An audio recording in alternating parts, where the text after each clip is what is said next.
Yaman! Kami po'y nananawagan na ang mayor ng Davao ay patakbuhin ngayong darating na halalan. Bra!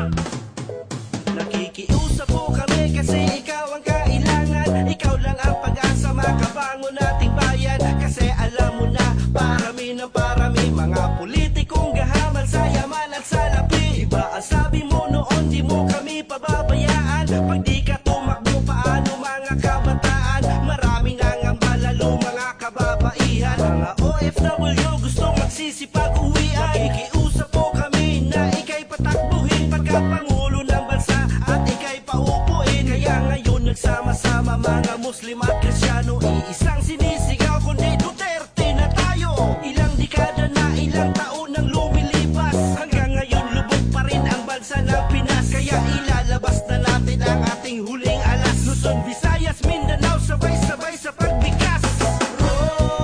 Rodrigo Duterte,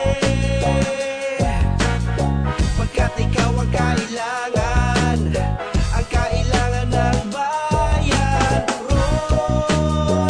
Rodrigo Duterte, pagkat ikaw ang kailangan.